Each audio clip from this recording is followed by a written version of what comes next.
Hello, hello everybody. How are you? So let's start today's session. आप सबको मालूम है कि पिछले वीडियो में जिसका पार्ट फर्स्ट था उसमें हमने पास्ट परफेक्ट टेंस के बारे में बात की थी। उसका जो बेसिक कॉन्सेप्ट था उसके बारे में बात की थी, ठीक है। और बेसिक कॉन्सेप्ट में मैंने आपको बताया था कि किसी एक सिंगल सेंटेंस के साथ, एक सिंगल वर्ब के साथ हम पास्ट परफेक्ट टेंस यूज नहीं करते। हाँ, हम ऐसे सेंटेंसेस में पास्ट परफेक्ट टेंस का यूज करते हैं विच हैज टू वर्ब्स, जिसमें कम से कम दो वर्ब्स हों और जिनमें एक कनेक्शन हो, एक रिलेशन हो, है ना।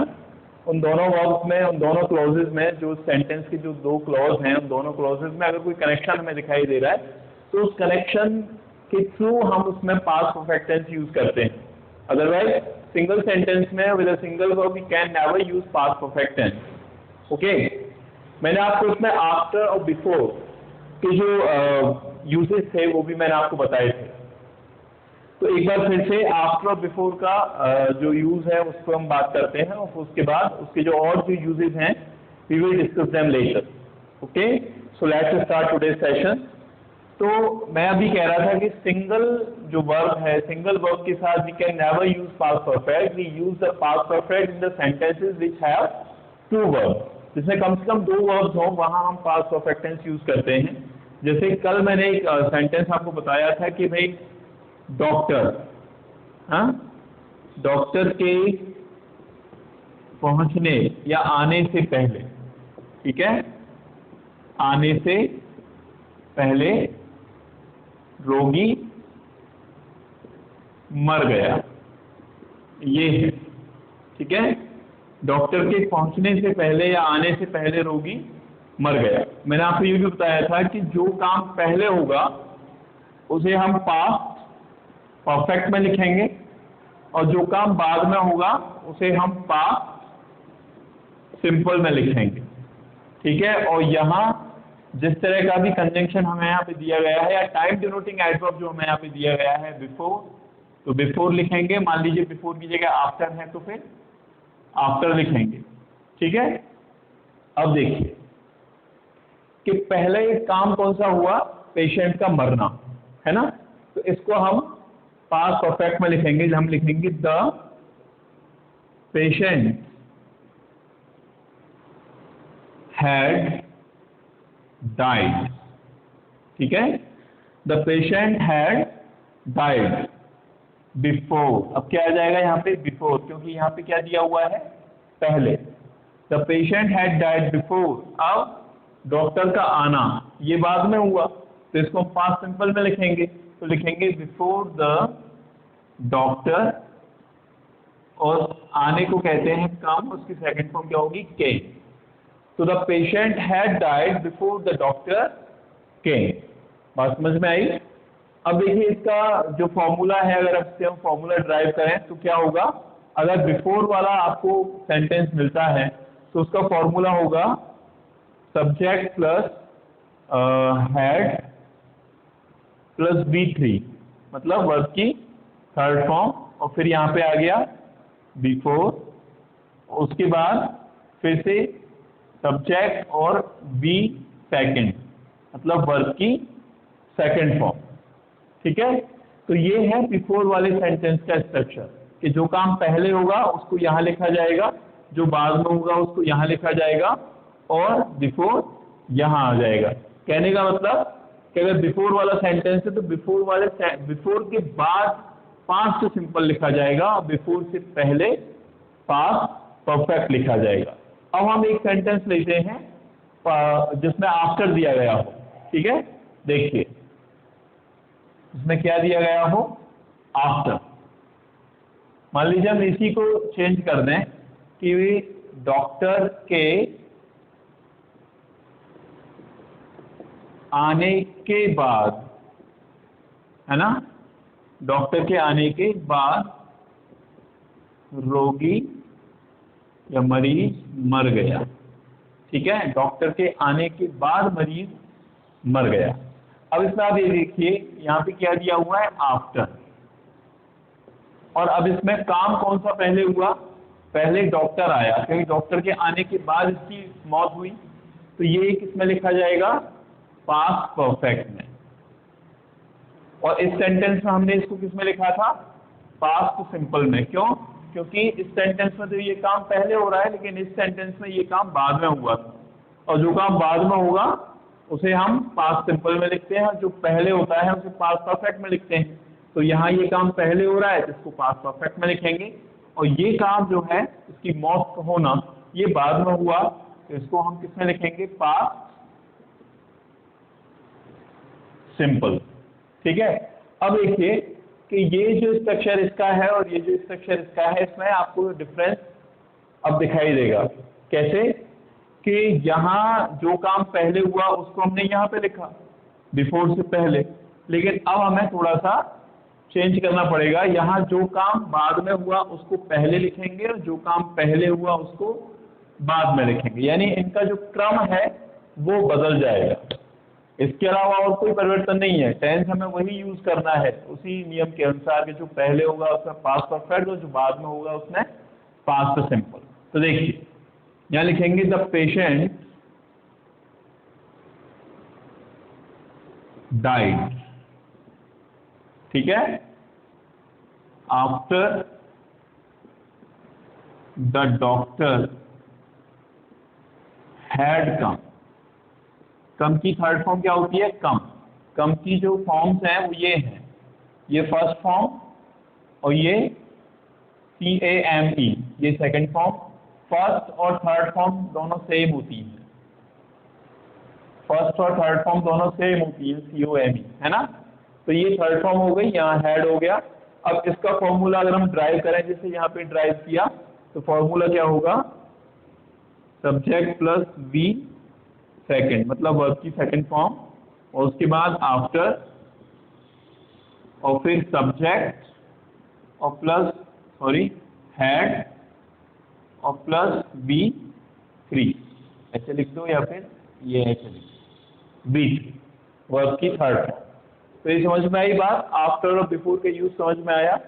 तो अब आप एक और बात समझिए जो मैं अभी कह रहा था, कि किसी एक ही सेंटेंस में जिसमें एक ही वर्ब हो वहां हम पास्ट परफेक्ट का यूज नहीं करते। पास्ट परफेक्ट का यूज हम हमेशा इस तरीके से करते हैं जहां दो वर्ब्स हों, है ना। अगर आप सिंगल वर्ब के साथ यूज करते हो पास्ट परफेक्ट, तो फिर वो रॉन्ग माना जाएगा, वो सही नहीं है। ठीक है। अब नेक्स्ट यूज पे चलते हैं। अगला क्या है इसका यूज? तो देखिए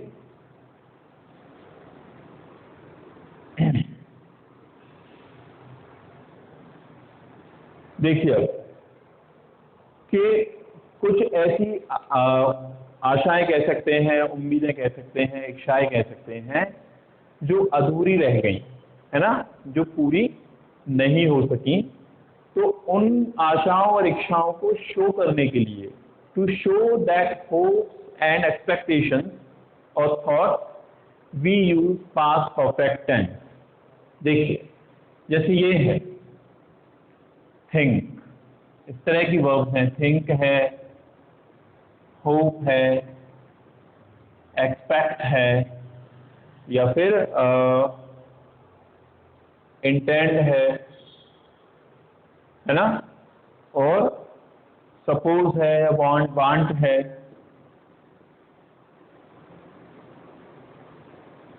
सपोज और वांट। तो अगर इस तरह की वर्ब्स हैं, है ना, तो उनके साथ यही कहें कि इस तरह की वर्ब्स यूज करके हम उन आशाओं और इच्छाओं को व्यक्त करते हैं, और उस सेंटेंस में जो टेंस यूज होता है वो पास्ट परफेक्ट यूज होता है। देखिए कैसे? जैसे कि ये है कि we had hoped that you would cooperate with us। और देखिए I had intended to go to America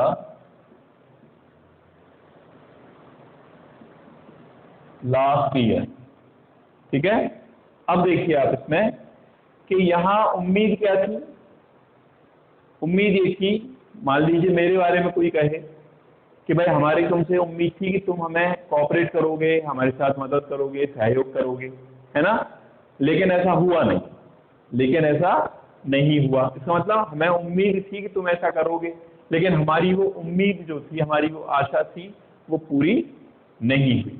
ठीक है, तो यहाँ पे वी हैड होप्ड हमने लिख दिया, हमारी उम्मीद थी, हमने उम्मीद की थी कि तुम हमारी मदद करोगे, but you didn't cooperate with us, लेकिन तुमने हमारे साथ कोऑपरेट नहीं किया। इसका मतलब एक ऐसी इच्छा थी, एक ऐसी आशा थी जो पूरी नहीं हो पाई किसी भी कारण से। तो ऐसी इच्छाएं, ऐसी आशाएं जो पूरी नहीं हो पाई पास्ट में, भूतकाल में, तो उन इच्छाओं और आशाओं को व्यक्त करने के लिए हम इन वर्ब्स को यूज करते हैं, और इन वर्ब्स को जब यूज करते हैं तो टेंस यूज करते हैं पास्ट परफेक्ट, और पास्ट परफेक्ट यूज करने का मतलब है यहाँ सब्जेक्ट के बाद हैड लिखेंगे, और उसके बाद इनमें से जो भी वर्ब यूज हुई है उस वर्ब की थर्ड फॉर्म यहाँ लिखी जाएगी। तो ये हो गया हैड प्लस थर्ड फॉर्म यानी पास्ट परफेक्ट। ठीक है, अब ये वाला सेंटेंस देखिए कि I had intended to go to America last year. अब आप ये कहोगे कि सर आप ये अभी तो कह रहे थे कि कोई ऐसा सेंटेंस जिसमें एक वर्ब हो ना, वहां पे आप पास्ट परफेक्ट यूज नहीं कर सकते।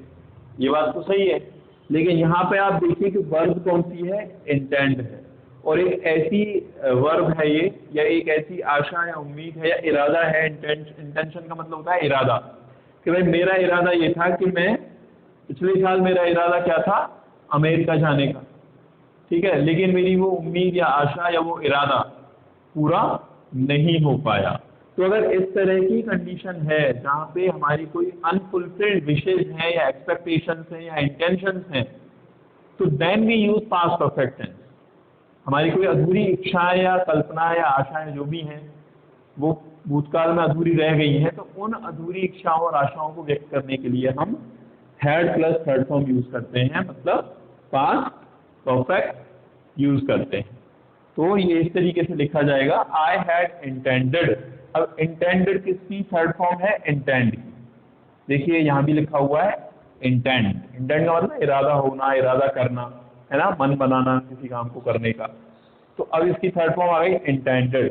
क्यों आ गई थर्ड फॉर्म, क्योंकि यहाँ पे हमें पास्ट परफेक्ट यूज करना है, और पास्ट परफेक्ट यूज करने के लिए सब्जेक्ट के बाद क्या लिखा, हैड लिखा। तो I had intended to go to America last year. ठीक है, समझ में आई बात। अब और आगे चलते हैं, देखिए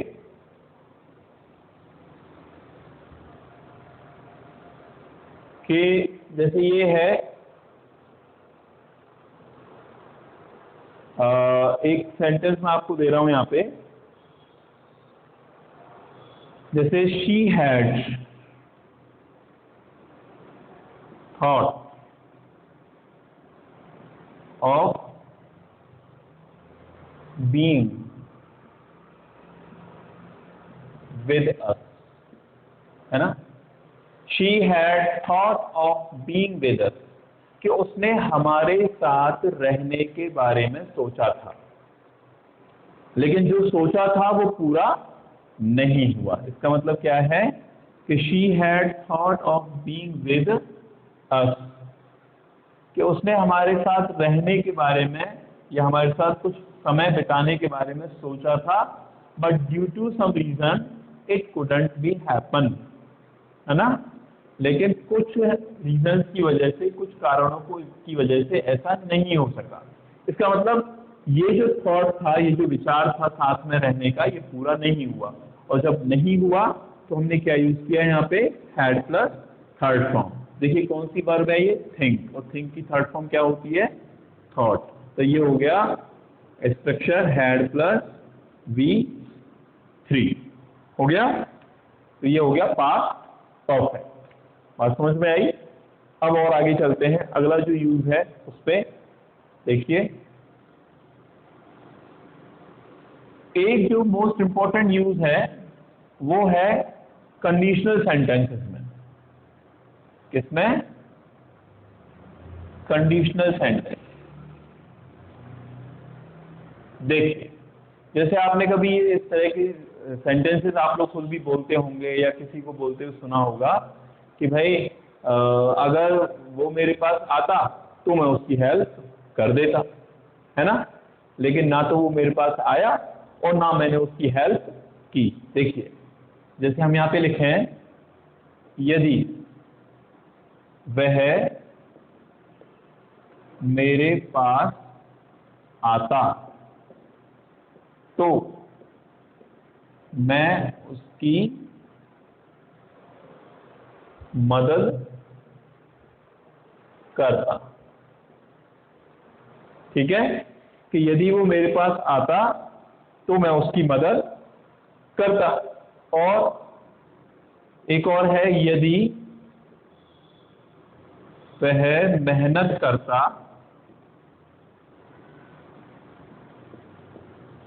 तो पास हो जाता। यदि वह मेहनत करता तो पास हो जाता। इसका मतलब कंडीशन कैसी है? अनफुलफिल्ड, है ना, कि ना तो उसने मेहनत की और ना वो पास हुआ। करता मेहनत तो पास हो जाता। बिल्कुल वैसे ही कि यदि वो मेरे पास आता तो मैं उसकी मदद करता, ना तो वो मेरे पास आया और ना मैं उसकी मदद कर पाया। आता तो मदद कर देता। इसका मतलब यहाँ भी कंडीशन कैसी है? इनकम्प्लीट है, अनफुलफिल्ड कंडीशन है। यहाँ भी अनफुलफिल्ड कंडीशन है। ऐसा होता तो वैसा होता, लेकिन ना ऐसा हुआ और ऐसा नहीं हुआ तो वैसा भी नहीं हुआ। तो देखिए, इसको हम किससे शुरू करेंगे? इफ से। इफ, उसके बाद क्या है ये? तो ही, है ना। अब इसमें हम पास्ट परफेक्ट यूज करेंगे। कैसे? हैड। और आने को क्या कहेंगे? कम। और कम की कौन सी फॉर्म? Third form. तो if he had come to me, if he had come to me, फिर कॉमा आई। अब यहां तक तो हो गया ये पूरा, यहां तक हमने कर दिया। अब इसका नंबर है, अब इसको हमें ट्रांसलेट करना है। तो आई, अब इसका जो स्ट्रक्चर होता है इस तरह के सेंटेंसेस में, तो सब्जेक्ट जो है, इस क्लॉज का जो सब्जेक्ट है उसमें हमें क्या लिखना पड़ता है? वुड। और वुड के बाद आता है हैव, और फिर आती है थर्ड फॉर्म। थर्ड फॉर्म किसकी? मदद करना। ये है ना वर्ब, तो वर्ब की इसकी मदद करने की है थर्ड फॉर्म क्या होगी? हेल्प। कि if he had come to me I would have helped, किसकी? उसकी मदद। तो यहाँ पे सॉरी थोड़ा सा रह गया, हिम। तो if he had come to me I would have helped him. This is a conditional sentence and it is showing unfulfilled condition. बात समझ में आ रही है? ये कौन सी कंडीशन शो कर रहा है? अनफुलफिल्ड कंडीशन को। ठीक है, अब देखिए अगला, कि यदि वह मेहनत करता तो पास हो जाता। ना मेहनत की और ना पास हुआ। तो देखिए, if he had worked hard, मान लीजिए ऐसे लिख दिया जाए, मतलब कठिन मेहनत करता या मेहनत करता। If he had worked hard तो पास हो जाता। तो फिर ही, अब यहाँ उसी आदमी की बात हो रही है, एक ही आदमी की बात हो रही है, कोई दूसरा नहीं है, तो ही इसी के लिए आएगा। तो ही वुड हैव पास। हो गया। यहाँ तो अलग आदमी था, या तो दूसरा सब्जेक्ट आ गया, है ना। लेकिन यहाँ पे एक ही व्यक्ति है, उसी के बारे में बात हो रही है कि यदि वह मेहनत करता तो वह पास हो जाता। तो यहाँ भी ही लिखेंगे और यहाँ भी, क्योंकि इसी आदमी की बात हो रही है, तो यहाँ भी ही लिखेंगे। ठीक है, तो if he had worked hard he would have pass, कि यदि उसने मेहनत की होती तो वह पास हो जाता। तो ये है कंडीशनल सेंटेंसेस, और इन कंडीशनल सेंटेंसेस में हम हैड प्लस थर्ड फॉर्म यानी पास्ट परफेक्ट का यूज करते हैं। और ये जो कंडीशनल सेंटेंसेस हैं, ये they always show N unfulfilled condition, हमेशा एक अपूर्ण शर्त है। कंडीशनल का मतलब क्या होता है? शर्त वाले वाक्य। और ये जो सेंटेंस है, ये जिसमें पास्ट परफेक्ट हम यूज कर रहे हैं, ये किस तरह की शर्त को व्यक्त कर रहा है? अपूर्ण, या ये कहूँ अधूरी, जो पूरी नहीं हो सकी। समझ में आई बात? तो एक इसका बहुत ही मोस्ट इंपॉर्टेंट यूज है and you can find it in your exam में निश्चित रूप से आपको इसमें से क्वेश्चन मिल सकता है इस कंडीशनल सेंटेंस में से, ठीक है। और क्वेश्चन कहाँ से मिल सकता है, आफ्टर और बिफोर। आफ्टर और बिफोर वाला जो यूज मैंने बताया है उसमें से भी 99% चांसेस रहते हैं क्वेश्चन आने के। तो ये दो जो यूज हैं, कंडीशनल और आफ्टर बिफोर वाला यूज, उसको आप बहुत अच्छे से तैयार कर लेना and I hope you will find that in your exam definitely. अब अगले यूज पे चलते हैं। देखिए अब है कि जब डायरेक्ट से इनडायरेक्ट में बदलते हैं, डायरेक्ट इनडायरेक्ट का चैप्टर आप पढ़ेंगे अभी, तो डायरेक्ट से इनडायरेक्ट में जब हम बदलते हैं तब भी पास्ट परफेक्ट यूज हो जाता है। कैसे, देखिए जैसे ये है कि I said to him,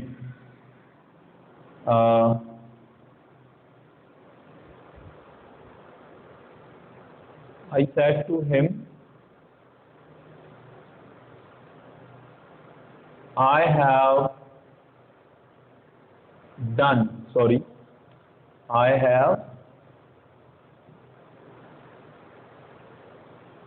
done my homework। ये है I said to him, I have done my homework। अब डायरेक्ट से इनडायरेक्ट में जब बदलते हैं तो उसका एक नियम है कि ये जो है ये तो कहलाती है रिपोर्टिंग वर्ब, ठीक है। इन्वर्टेड कॉमास के बाहर जो है इसको रिपोर्टिंग वर्ब, और ये रिपोर्टिंग वर्ब है, सैड यहाँ पे लिखा हुआ है। और इन्वर्टेड कॉमास के अंदर जो है इसको कहते हैं रिपोर्टेड स्पीच। इसको क्या बोलते हैं, रिपोर्टेड स्पीच। अब नियम क्या है कि अगर रिपोर्टिंग वर्ब पास्ट में है, किसमें है, पास्ट में, और रिपोर्टेड स्पीच किसमें है, प्रेजेंट परफेक्ट में, हैव प्लस थर्ड फॉर्म आ रही है तो ये प्रेजेंट परफेक्ट है, ठीक है। तो रिपोर्टिंग वर्ब पास्ट में है और रिपोर्टेड स्पीच यदि प्रेजेंट परफेक्ट में है, तो जब इसको डायरेक्ट से इनडायरेक्ट में बदलते हैं तो ये जो प्रेजेंट परफेक्ट है ये पास्ट परफेक्ट में चेंज हो जाता है, ठीक है। कैसे कि सैड टू को हम चेंज करेंगे टोल्ड में, आई टोल्ड हिम, उसके बाद कंजंक्शन क्या लगाएंगे, that, I told him that. अब ये इसी व्यक्ति की बात हो रही तो वो आई लिखेंगे इसके लिए, I told him that I. अब इसको पास्ट परफेक्ट में हमें चेंज करना है तो हैव की जगह क्या लिखेंगे, हैड, और थर्ड फॉर्म तो पहले से ही हमारे पास है तो इसी को लिख देते हैं। तो I told him that I had done, और माई ही आएगा तो my homework. I told him that I had done my homework। बात समझ में आई। अब एक और सेंटेंस ले लेते हैं कि she said to me, और ये क्या है, I have already read this novel। I have already read this novel। ये है, देखिए she said to me I have already read this novel। अब ये यहाँ फिर से वही पास्ट है, ये रिपोर्टिंग वर्ब तो, और इधर हैव प्लस थर्ड फॉर्म आ रहा है तो ये प्रेजेंट परफेक्ट है। अब इसको जब हम चेंज करेंगे डायरेक्ट से इनडायरेक्ट में, अभी तो ये डायरेक्ट सेंटेंस है, इसको हमें इनडायरेक्ट में चेंज करना है, और जब इनडायरेक्ट में चेंज करेंगे so it will become past perfect. How, see, she told me, said to किस में बदल जाएगा, ये टोल्ड में, शी टोल्ड मी, उसके बाद कंजंक्शन क्या लगाएंगे, दैट। अब देखिए कि जो शी है और आई है ये दोनों एक ही व्यक्ति हैं। ये जो है ये जो कह सकते हैं कि लड़की है ये अपने बारे में बात कर रही है तो इसने अपने लिए आई लिखा, जब इसको हम चेंज करेंगे तो ये आई किस में बदल जाएगा, शी में। तो she told me that she, अब इसको आप चेंज करिए तो had already as it is रहेगा, इसमें कोई परिवर्तन नहीं होगा, और थर्ड फॉर्म रेड ही होती है, और दिस को चेंज करेंगे दैट में और नोबल।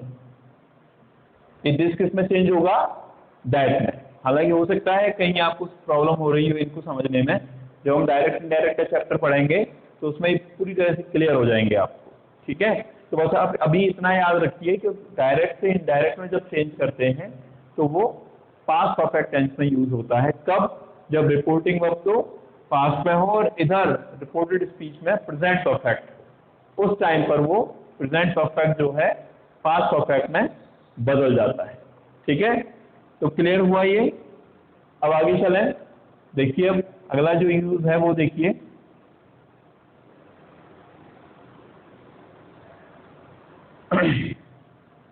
अब अगला जो है वो है कि अगर आप टिल और अनटिल अगर ये दिए गए हैं तो हम पास्ट परफेक्ट यूज करते हैं। जैसे देखिए, he did not move until I had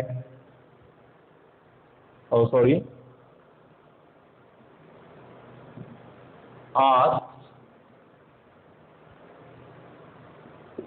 him। ये है, he did not move until I had asked him। तो ये भी एक तरीके से कंडीशनल सेंटेंस हो गया, क्योंकि इसमें until या till जो भी है वो आ रहा है। तो कैसे कि भाई वो हिला नहीं, है ना, या वो खड़ा नहीं हुआ या चला नहीं। कब तक? जब तक मैंने उसको कहा नहीं। कि वो जब तक खड़ा नहीं हुआ तब तक मैंने उसको नहीं कहा। कहते हैं कि नहीं, है ना, कि भाई उसने तब तक वो काम नहीं किया जब तक मैंने उसको कहा नहीं, यानी बिना कहे उसने कोई काम नहीं किया, मेरे को कहना पड़ा। तो कहने का जो काम था वो पहले हुआ और मेरे कहने के बाद उसने उस काम को करना शुरू किया या उस काम को किया। तो यहाँ भी वही कंडीशन आ गई कि जो काम पहले है वो पास्ट परफेक्ट में होगा और जो बाद में हुआ वो पास्ट सिंपल में होगा, और ये पास्ट परफेक्ट। ठीक है, क्लियर? तो अनटिल है, आफ्टर है, बिफोर है, उससे कोई ज़्यादा फर्क नहीं पड़ेगा। हमें पहले तो ये डिसाइड करना है कि जो दो काम है उनमें से कौन सा काम पहले हुआ है। जो पहले हुआ है उसमें हमें पास्ट परफेक्ट का यूज करना है और जो बाद में हो रहा है उसमें पास्ट सिंपल का यूज करना है। Is it clear? देखिए एक और सेंटेंस, टिल वाला सेंटेंस मैं आपको बताता हूँ। Nobody weighted till I had taken lunch। ठीक है, nobody waited till I had taken lunch। इसका मतलब क्या है कि भाई किसी ने इंतजार नहीं किया किस बात का, जब तक कि मैं लंच लूँ उस बात का, या मेरा लंच खत्म हो जाए, या till I had finished lunch, ये कर देते हैं, इसको थोड़ा और क्लियर हो जाएगा। फिनिश्ड इसको मिटा देते हैं। देखिए फिनिश्ड कि किसी ने इस बात का वेट नहीं किया कि पहले मैं मेरा खाना जो खाना खा रहा हूँ वो खत्म तो कर लूँ, वो काम खाना खाने का। इसका मतलब कि खाना खाने का काम पहले ही हो रहा है, पहले से ही चल रहा है ना। और ये इंतजार करने का जो काम था ये तो बाद में हुआ कि मैंने खाना खाना शुरू कर दिया, तो वो काम तो पहले ही हो गया। तो उसको किस में लिखेंगे? पास्ट परफेक्ट में। और इन लोगों ने इंतजार नहीं किया मेरा इस बात का कि मैं खाना पीना अपना खत्म कर लूँ, तो ये बाद में हुआ। तो इसको किस में लिखेंगे? Past simple. और इसको किस में लिखेंगे? पास्ट परफेक्ट में। और ये नियम अब शायद आपको रट गया होगा अब तो, ये कि जो पहले होगा उसे पास्ट परफेक्ट में लिखा जाएगा और जो बाद में होगा उसे पास्ट सिंपल में लिखा जाएगा। और यहाँ इसका मतलब है किसी ने खाना खत्म करने तक मेरा इंतजार नहीं किया। तो इसका मतलब मैं खाना खाने का काम पहले ही शुरू कर चुका था, तो वो पास्ट परफेक्ट में लिखेंगे। और लोगों ने इंतजार नहीं किया इस बात का, उसे हम पास्ट सिंपल में लिखेंगे। बात समझ में आई? तो guys These are the uses of past perfect tense. I hope you understood them well. तो प्रैक्टिस करते रहिए. टेंसेस जो हैं they require practice. Without practice we can never understand tenses. And one more thing I want to share with you, that if you are efficient in tenses, then it will be easy for you to write your answers and applications letters, anything in exam. है ना? Tense अगर आपको आते हैं, if you know how to frame sentences, so it will help you a lot in writing accurate sentences in your answer book. And if you don't know about tenses, that it is difficult for you to write anything, है ना? और रटना जो है, रटना कभी काम नहीं करता. Cramming never work. क्रैमिंग कहते हैं रटना, कि रटना कभी काम नहीं करता. कहाँ तक रटोगे? बहुत लंबा चौड़ा सिलेबस है, तो उसको रटना बड़ा मुश्किल है. तो रट तो नहीं सकते, केवल समझ के ही हम अपनी गाड़ी को आगे बढ़ा सकते हैं. तो गाइस, आज के लिए इतना ही. तो आप मेरे यूट्यूब चैनल को सब्सक्राइब करिए, शेयर करिए इसे अपने दोस्तों के साथ, और प्रैक्टिस करते रहिए. और अगले वीडियो में हम अगला टेंस डिस्कस करेंगे. Till then bye, thank you.